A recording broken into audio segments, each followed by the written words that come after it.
Hi, everybody. I'm Dr. Stephen Long. Welcome to the X Factor, the podcast for leaders by leaders.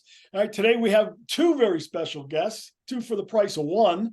And we're meeting with Team Carroll, who have taken the mogul skiing world by storm. So let's have each of you introduce yourself, tell you who you are and what you do. So I'm Avital, and I'm a mogul skier. I've been competing for 21 years. It sounds crazy to say. I grew up in New York City and skied every weekend in Vermont, and had dreams of, making mogul skiing my career and my life. And eventually in 2018 made the US ski team. And now I ski for Austria. And yeah, mogul skiing's kind of been my life, my everything, and it's given me so much. Fantastic. And I am Bobby Carroll, so Avital's husband, and then I'm the head coach for Austria, and then I'm also the men's World Cup coach for Australia as well. So that can get a little bit confusing, but yeah. So I've been coaching for several years, was on the development team for the US ski team, and was a competitive skier myself, and now just in the coaching world, traveling all around. We're currently down in Australia right now, getting some snow. It's their winter, so it's been a good start to the season so far. We had some water ramp training, which is essentially with your skis on, like working on some of your tricks that you will do in a mogul competition and landing in water. So it's a little bit safer than kind of doing it on snow, and you're able to get a few more repetitions out to kind of work on your craft and your technique there. And then we're just made our way to get on snow and now put some of that stuff into action. So thank you so much for having us on, Steve. It's great to see you, and you're looking good. Yeah, you guys are looking great as well. It's great to have you. All right, so let's clear this up for the listeners. Right. So both of you are Americans. Okay. This is true. Yep. And Avital competes for Austria now, right? And Bob, you coach the Austrian team and also the men's Australian team, and Yep. you currently are training in Australia. Correct. Yep. That is correct. Okay. All right. So Avital, let's talk about performance, because you mentioned that you've been competing for 21 years, and my goodness, that is a long time, right? But you're still, in relatively speaking, you're a young person. Yes. Yep. Yeah. I'm only 27. Yeah. All right. So you've been doing this a long time. So let's take you back, where you were a member of Team USA, and now you're a member of Team Austria, right? And tell us about, what your performance was like, really. What was tell us, give us a guide, just a guide of what your performance has been like over the past 10 years or so. Yeah, so I guess just starting back for skiing for Austria, this was an amazing opportunity that came up. In September of 2020, Austria created a law that grants direct descendants of everyone who was forced out of Austria citizenship. Mm-hmm. So my grandmother was born in Vienna, and she was unfortunately forced out during the Holocaust. So this was a great opportunity to, embrace my heritage. Yeah.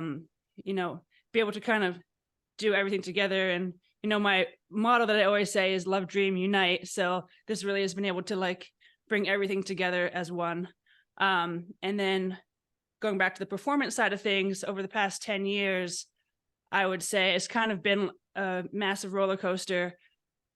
In high school, I was a very eager skier. I was making finals at NORAM events, which is the North American Cup in North America. And then I kind of I graduated high school, and I really skiing was my number one priority. I ended up making the ski team in 2018, and I made the ski team by winning the North American Cup Tour. Mm-hmm. And I had full World Cup starts for the next season. I was so excited. I was going to go on tour around the world, travel and compete on World Cup. And unfortunately, that summer, I sustained an ACL and both meniscus injury. So I was out of competition for 2 years. Oh. So that was a really challenging roller coaster that I had to overcome. And then from there, getting back into competing was super challenging. Well, let me stop you there. So you had this injury, and I would assume that this is the type of injury that can, not only derail a career but end it for sure. All right. So how did you get back on, on tour? How did you get back, through the rehab, and what was your mindset, focused on? Yeah, my mindset was that, just day by day, moment by moment, it was really challenging. I remember like having the lowest lows of my life. But then like every little milestone that I hit, like those like felt like high highs. I remember specifically like one moment, like I was working and I finally got like a single leg squat after months and months, and I just had to push through the pain. And I just remember like just having the biggest smile on my face and like tears coming down my eyes, which was like nothing compared to like where I was before the surgery. Yeah. So like just having those little moments and building those really helped get me through recovery. So those single leg squats, I don't do them, but I see people doing. They look really hard, all right? But you were doing it through pain, part of your rehab process. And so was there a difference besides the elation when you had that successful rep as opposed to when you weren't successful? Was the pain any different? Or it was physical pain. It wasn't like I couldn't get past the physical pain. I thought that I was gonna, hurt myself even more, and I just had to trust that, and I couldn't for so long. And then once I got through it and trusted that pain, now it's just, something that you live with. Yeah. Okay. So, all right. So how is, so how is the knee now? The knee now is great. Yeah. Knock on wood. Yeah. All right, well, so there's no pain whatsoever. There's a little bit of pain here and there. Okay. And when does that occur? I would say like, I think it's cartilage. So maybe just like on like hard surfaces and stuff like that. But I mean, it's held up extremely well, and it's almost stronger than the other knee. We call it my new knee. So yeah. Okay. Yeah. All right. And so what do you attribute that to? Like, was there confidence? Was it mental toughness? What was it that enabled you to get, to go through the pain, to get to that point where you can actually train? Because we all know if you can't train, you can't compete, you can't perform. Yeah. I would say confidently at that point, I was feeling pretty low because my body wasn't doing what it used to be able to do. I didn't feel like myself at all. But the two things that got me through that would be mental toughness and discipline, and just having to, just do it. And just be patient to allow the knee to rehab on its own schedule. It's almost like an out of body experience. Yeah, you have to be like super patient, almost to like the point of being like, I don't know, delirious. I know the feeling, but for other reasons. All right. So what was the trajectory like, after recovering from the injury? Yeah. So after recovering from the injury, I came back, and then it was COVID. So I actually flew to my first World Cup back in Sweden. And then that night is when it was announced that we thought the borders were going to be closed. So after arriving in Europe, the next morning we flew back to the States, didn't get to compete. And then basically it was 2 years of COVID. So the competitions were very minimal. Okay. I had a couple. Yeah. All right. So let's get a picture of this. So your career starts out like a blaze of glory by winning the NORAM championships. And then you get all these, you're on the team, you get all these starts, and then you have injuries for 2 years. And then you come back, and then boom, the COVID hits. Right? And is that 1 or 2 years? 1 year where it was just like 2 competitions, which is almost, not very many for us. Yeah. And then the next year it was like half of a season. Okay. Yeah. All right. So, so you're not, so you're not getting any kind of traction whatsoever. Right. And are you Exactly. feeling any kind of anxiety about, wow, I just want to see how this knee does in competition and, and get, just get a groove going? How did you manage that? Yeah, for sure. I mean, every time I had the opportunity to prove something, it just felt like this is my moment. This is my moment. And I was like so stressed about it because I didn't have very many opportunities. Mhm. So then I always was like trying to compete perfectly. Okay. All right. And then what happens when you do that? We all know that doesn't work. Yeah. I made lots of mistakes. Okay. I was overthinking, over technical, just, really in my head. All right. So that's all right. So you're overthinking things. You're not letting your body do what it's trained to do. And so that sounds like it could have been incredibly frustrating. Yeah, for sure. All right. So tell me about the frustration. What was that like? And then, how did you, overcome that? Yeah, the frustration was huge. I wasn't able to compete the way I wanted to, the way I had in the past. I never, I couldn't get in my groove, like you said before. Mhm. And yeah, I don't know. I'm stumped. Well, it seems like it was like a double whammy. Is that you weren't getting enough reps on the hill and in competition, and then when you did get the opportunity, you put a lot of pressure on yourself. You really narrowed your margin of error, and so it seems like the probability of success just really, really decreased. And I'm thinking, and I'm wondering, in retrospect, what could have you done differently? I think differently, I could have had maybe a different approach, or, I kind of thought that things would just get back to how they were before.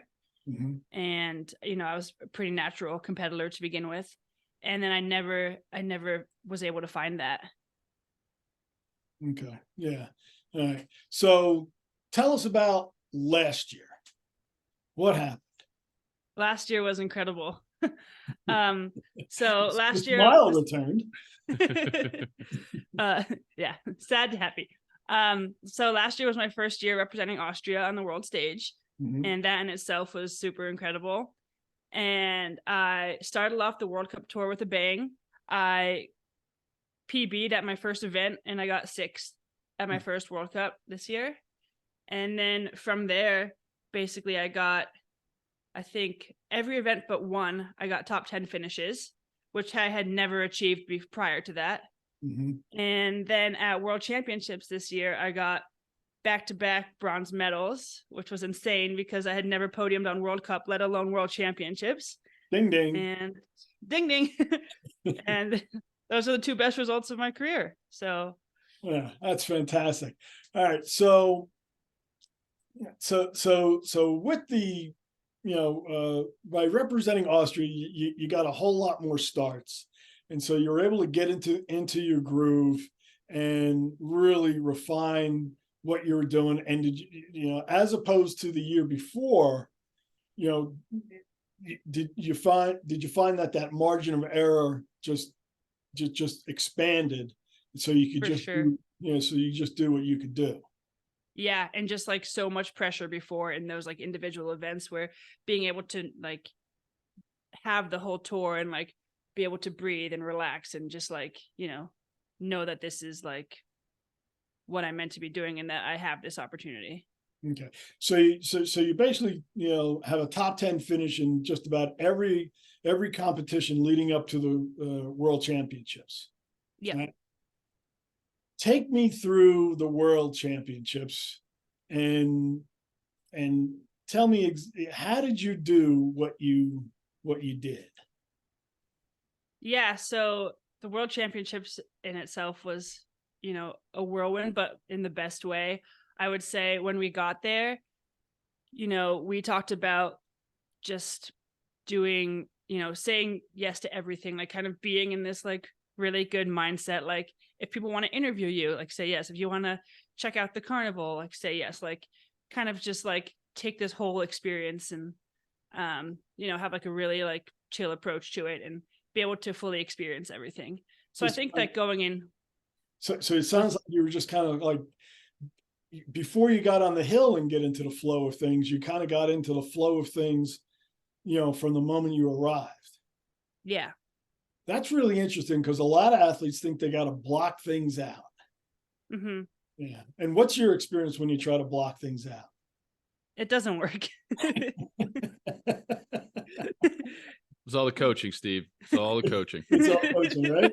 Of course, Bob. That's the thing. All right. Well, so Bob, let me ask you: was that your suggestion to say, hey, just roll with it and get into it? I mean, was that something that you wanted to experience, or did you want Avital to experience, or did you want the two of you for you both to experience?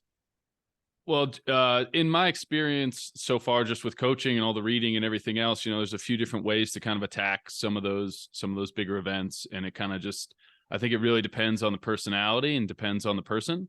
And obviously I know her so well that we had, I would say, more of a game plan rather than trying to block out all the distractions and just make it another event and just focus in and really just kind of lock yourself in your hotel room, and which works for a lot of different people. I would say everyone's unique, and you try to do what's best for the individual. And really for Avital, and knowing her, I thought the opposite approach was probably going to be the best. And like, hey, like, how many of these opportunities are there? You might as well go out and embrace it rather than kind of hide from it. I think it just allowed her to be a little bit more loose and really try to maximize the potential she had at the event, and I think we had a good plan kind of going in. Our pre-Worlds training camp and everything else was kind of building to peak at the right time, and obviously look like geniuses now. And the fact, it would have been great to see her climb the ladder a little bit higher, but for her to show up and get back-to-back bronze medals, so it wasn't really like a fluke. I think if it's a one-off or something like that, people are like, oh, that's kind of surprising. But then to really go out the next day and back it up again, I think showed a lot that the progress that she's made, and that I think it was the right game plan, and being able to embrace all that stuff. How cool is it? You get to travel the world, and our World Championships was in Bakriani, Georgia. How many times are you going to get the opportunity to see that culture, see those places, see how different it is? And so I think for us, it was, and for her, it was really great to just kind of get to walk around the town and get to have those interactions with the press and everything else. And, our sport is very, very small, very unique. And really the only time people are going to pay attention is Olympics or World Championships. And I think as much of embracing, at least for her, the pressure and the cameras and all the lights and everything else, because at the end of the day, it's the higher the stages you go, the more there's going to be. And I think it's harder and harder to try and block everything out and really just seclude yourself in a hotel room when you are in this amazing, beautiful place. Why not go out and go for a walk, see everything, and kind of just embrace the challenge, right? There's two ways to look at it. And for me and for her as the game plan, it was like, yeah, let's do everything. Like, this is a bigger event. I think that it's like there's a few different approaches when it comes to like the Super Bowl, right? You have some of those NFL coaches that try to sequester their team away, hide them from all the bright lights and everything else, and until it's actual game time. And then you have other coaches that have the philosophy of like, hey, yeah, guess what? This is a different game. This is everything you've worked for.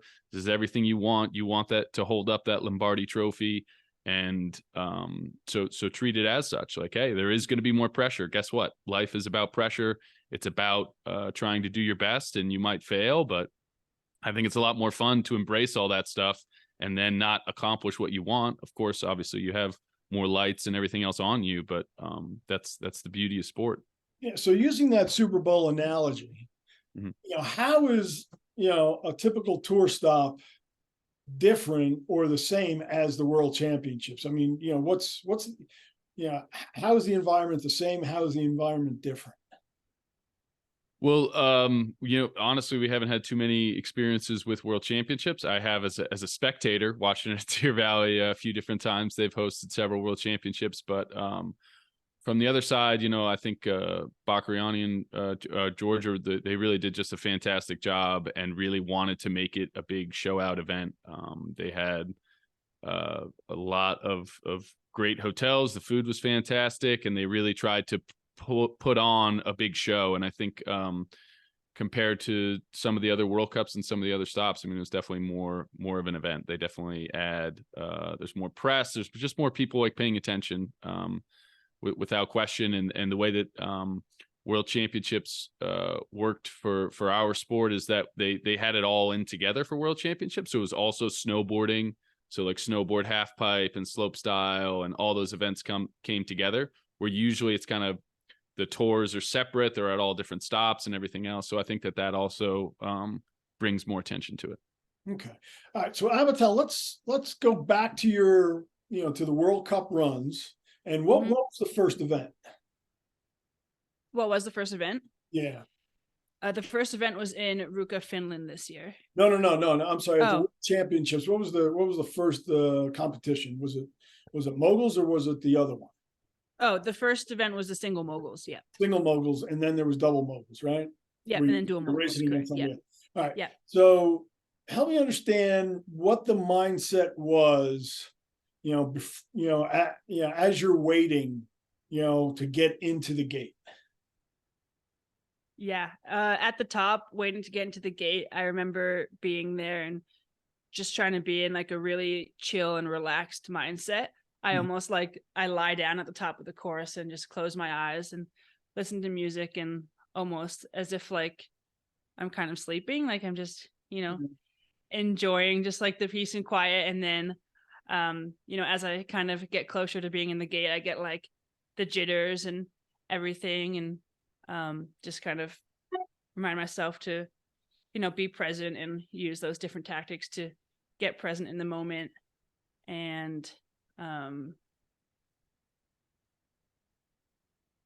I felt just like, so then what was the run like?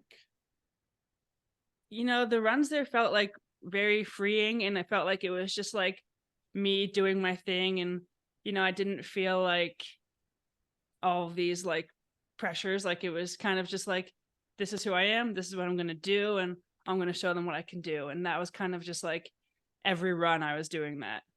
Okay. And just being myself and fully embracing it. Okay. So and you get 2 trials, right? World Championships. Yep. You get 2 runs to qualify for the final. So okay. Yep. And all right, yeah. All right. And so were any of those, whether the trials or the the championship run, were they any different in terms of your mindset, or did you stay consistent? I would say I stayed pretty consistent. I would say in the training runs before, I was maybe like more aggressive, like testing everything out, like the speeds and everything.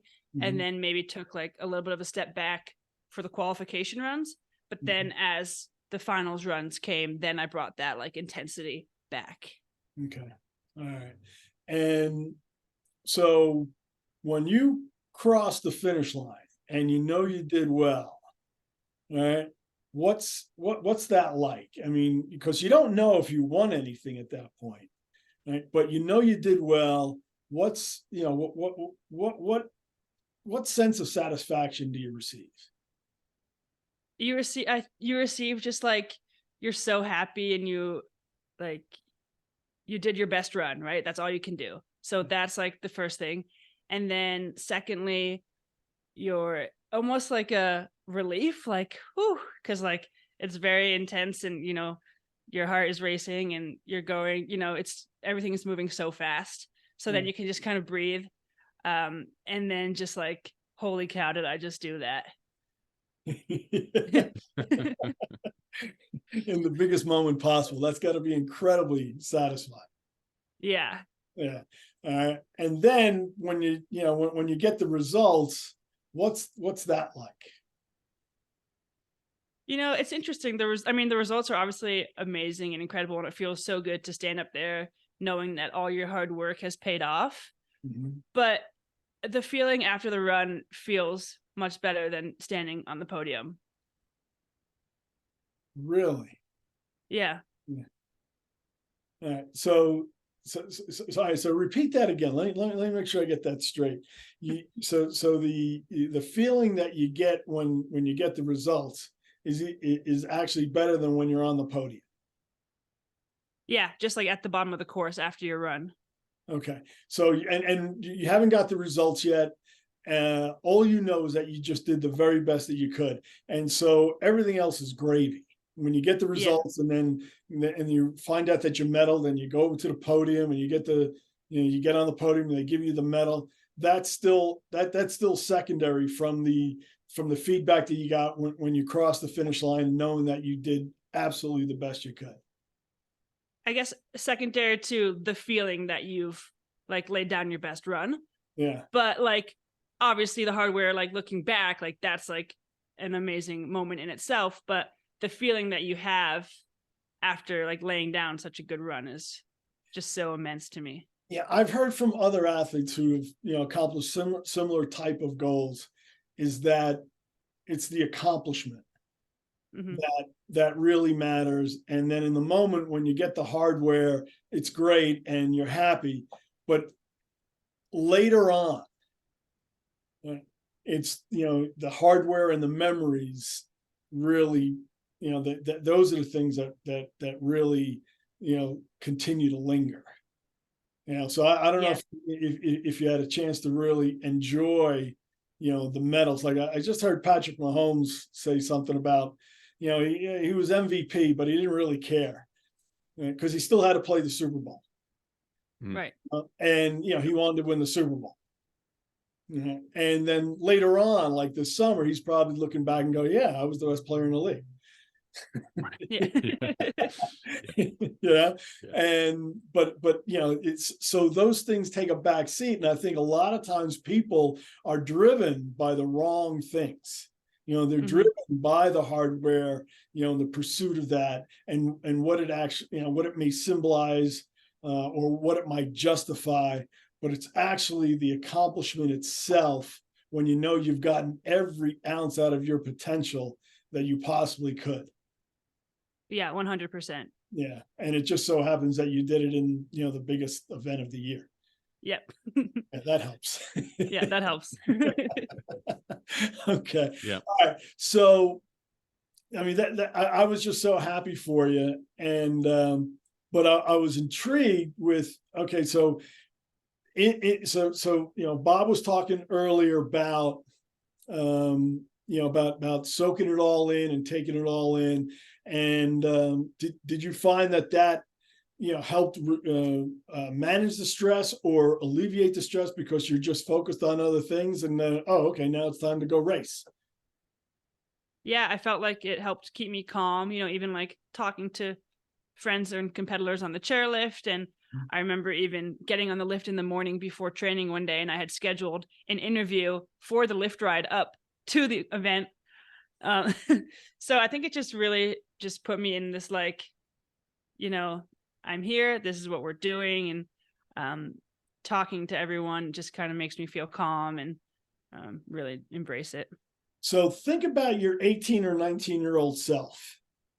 And if she got to watch you, compete, not only during the season, but at the world championships, what would that 18 or 19-year-old see, and what would that 18 or 19-year-old learn?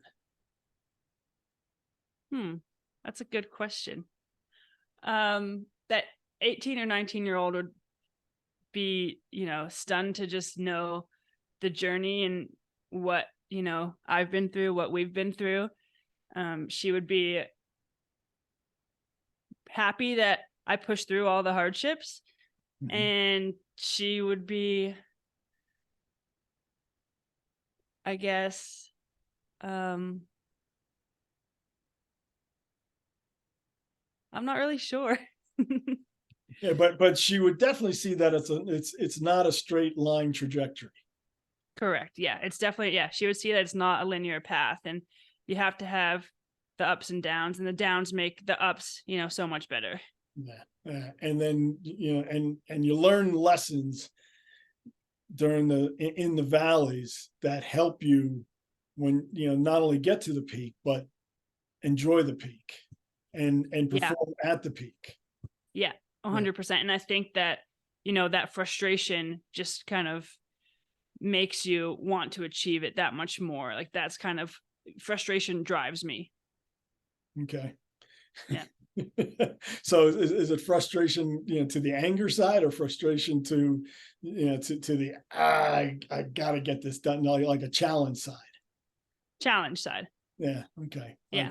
Like A healthy frustration. yeah. Like, if you just stick with it, you're gonna get it. Yeah. Okay. All right. So Bob, let's transition over to you as a coach. And so you're, so not only are you coaching Avital as your wife, okay, and she got 2 medals, but I'm correct in that there was a man from the Australian team who medaled, and also there somebody on the Austrian team that medaled as well. So for the Australian men, Matt Graham, he got 2 silver medals. So he got in the singles moguls event and the dual moguls event. So he got 2 silver medals, and I think that was, so we had 4 from World Championships. Yeah. Okay. For the moguls program. Yeah. Yeah, that's so tell me, because obviously you're doing something right, but it's still an individual sport. Sure. How is your leadership? How does it differ? How is it the same with the different athletes? Like, how do you manage them? Well, really, in fairness, I haven't spent too much time working with Matt Graham on the men's side. I started with Australia in October. So I think most of that credit would have to go to their head coach, Peter McNeil, and Kate Blamey. They've been with Matt for a very long time. He was an Olympic silver medalist from 2018 in Pyeongchang Olympics, and he's had a stellar career. He's been a world champion. And so I would say more credit definitely goes to them. And in that role with the Australian men's team, as I kind of came in, it was more of, at least in some of the leadership aspects and everything else, of kind of knowing my role. And I think it's interesting going into a new situation, and that you can feel some excuse me, pressure and anxiety to try and, like, you're the new guy, you have to do something, you have to kind of verbalize. And I think for me, it was more of just kind of watching how everybody works and kind of slowly trying to earn and build the trust, because I really think that trust is earned with those athletes, right? You spend so much time with them and everything else, and to just kind of start barking orders and do this or that before there's any trust is really not. I don't think it's going to end out well for you as a coach. I think you really have to earn that, and really goes through your communication. It's one of the biggest things that I tell all my athletes, Avital included, is communication is key. I can't fix problems that I don't know about. Mm-hmm. And I'd much rather over communicate than under communicate. So more in line with, I think that's kind of been pretty helpful so far in our journey together. It's like you said, it's a unique situation. And I think that that communication really is key. Mm-hmm. All right. So I've had other people on the X Factor, and who've led and coached men and women. And in your experience, what are the differences and what are the similarities, or if there are any differences, or if there are any similarities? I think there are definitely, at least in our sport, I think our sport is very unique in the fact that it's a little bit more obscure, a little bit smaller. I think there are definitely more similarities than I would say differences. I think our sport is very much a fear-based sport. For the listeners out there that don't know, essentially you're flying down a mogul field at 30 miles an hour, and then you end up hitting 2 jumps as well. So you have a jump at the top, and then you ski more moguls, you hit another jump, and then you have more moguls. So I think it's really critical to try to know the individual and be able to help them overcome that fear. because I mean, in reality, yeah, it's really scary. Like it makes sense. There should be some fear there. You really have to be a daredevil to want to go through and try to execute like a cork 720 or a cork 1080 going 30 miles an hour off of a, patch of ice. So I think that so there are a lot of the similarities. As far as differences, I don't think there are too many differences that I've noticed, to be honest. So you're treating men and women the same. Yeah. Yeah. Yep. And I think that's something that a lot of people don't hear enough of, is that when it comes to human performance and getting the best out of people, they're just people, and you're just trying to find the things within each person individually, not because of their gender, right, but because of what they need. Exactly. No, and so it's treating them the same, but it's also treating them differently because it is an individual sport. And I think that it's not just there's a few different approaches out there in the coaching world. I mean, I think there are some people, myself included, that would have really loved to be coached by Bobby Knight and have that style of like coaching. But, that's not it's his way or the highway. Right. And I think at least in coaching aspect for all these different individuals is you have to have more arrows in your quiver, and each one's going to be different. So while you are trying to treat them the same, you do have to have a little bit of difference to the actual individual.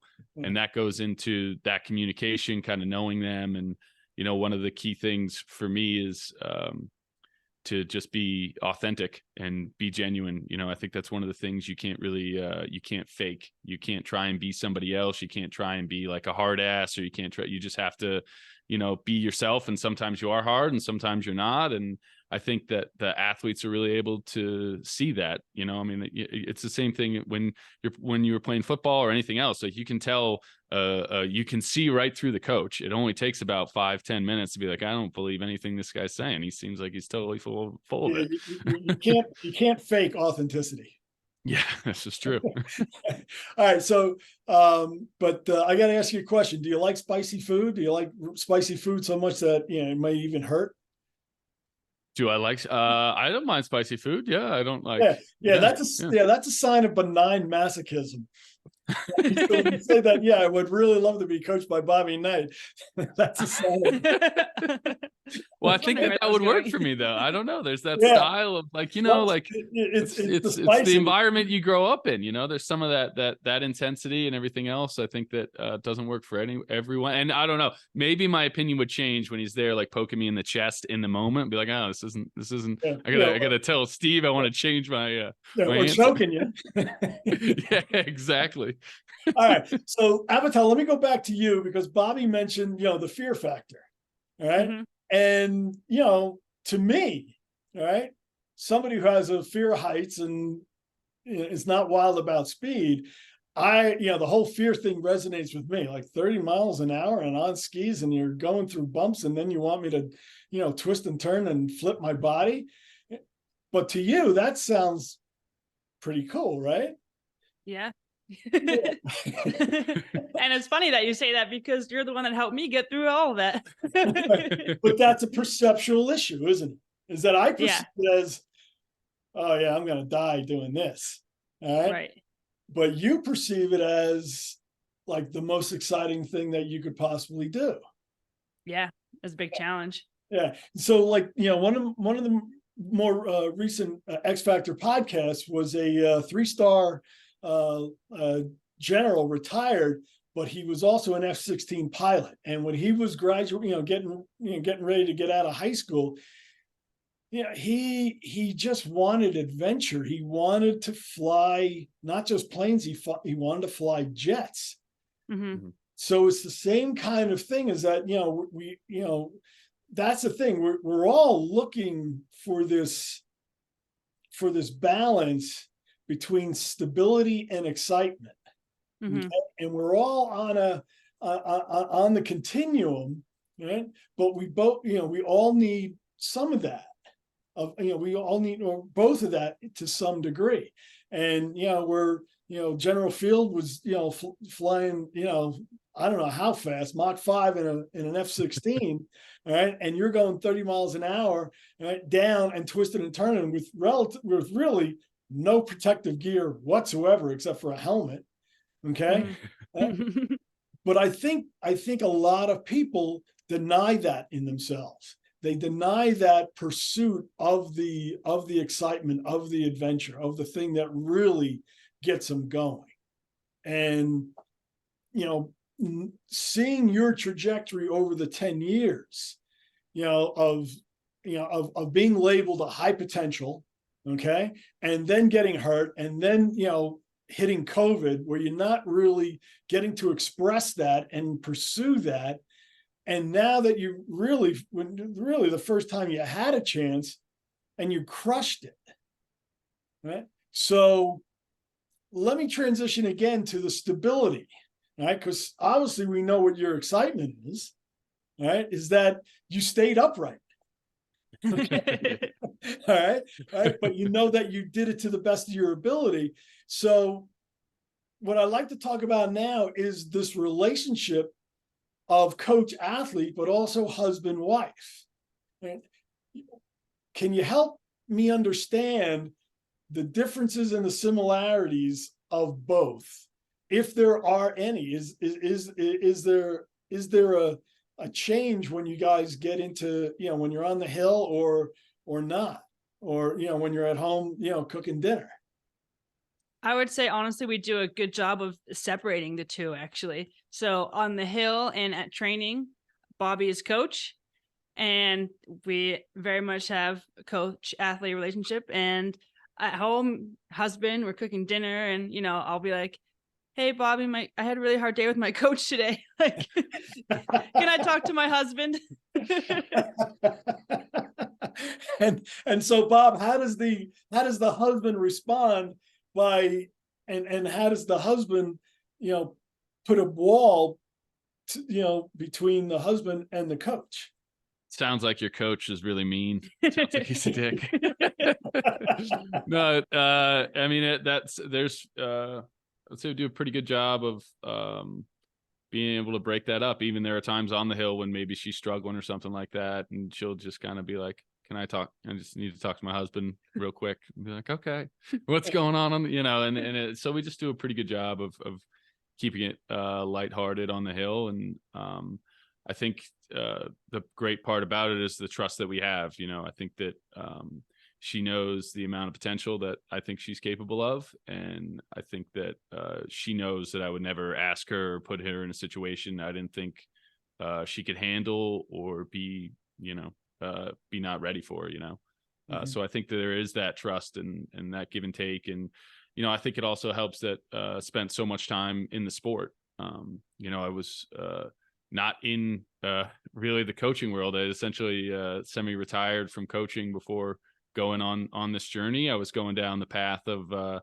sports psychology and had my own podcasts, and was kind of in a different area before we decided to go on to this journey. So I think that she knows that I'm all in, and that I really want to see her succeed to be the best that she can be. And it's led down this path. And with the Australians, it's been really fun to watch them succeed and hit some of their goals. And I think it's pretty good. The balance is pretty good. I think I usually she'll cook dinner, I'll do the dishes. It's pretty straightforward there. And most it's like it's pretty straightforward on and off the hill. We have a good rapport to be able to make it work. And obviously there's some pretty good jokes in there from the other countries and everything else, but it's all good fun.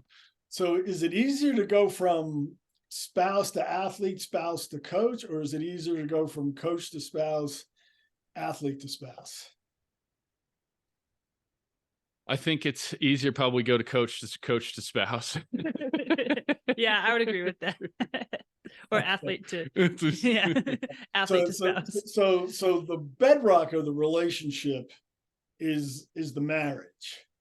Yeah. Yeah. And then you and then you put your gear on and you go and then you go out and play, and one's the coach and one's the athlete, and once that time is over, it's over. Yeah.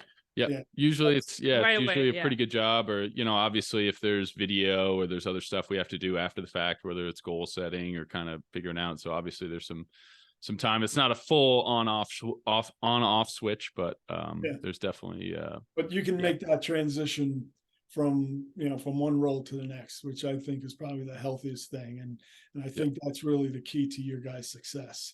So Bob, if you follow the coaching route into sport and performance psychology, that was the route I've taken, and I can tell you that the coaching is absolutely instrumental, because if you're being a former athlete, you understand the athlete's perspective, but then as a third party, you also have to understand the coach's perspective.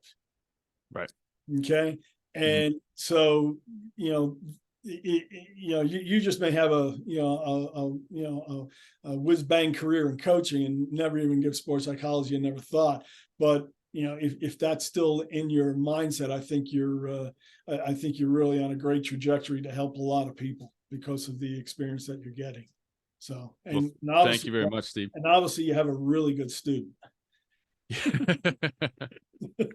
This is true. This is definitely true. Yeah. No, all right. So let me ask you guys, how do you guys relax? How do you celebrate? For me, it's usually Guinness and some Irish music, probably, much to her chagrin.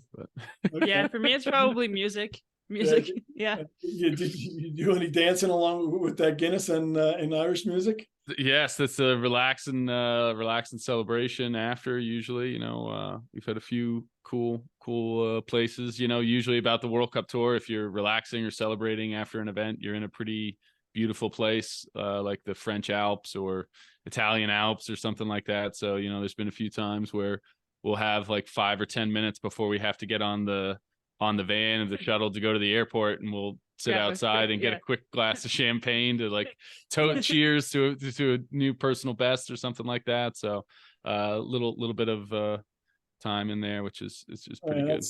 That sounds like a nice life right there. I'm sure a lot of people would be envious. All right, so Avital, you have a pretty strong social media presence. Why don't you tell everybody where you are and how people can find out what you're doing?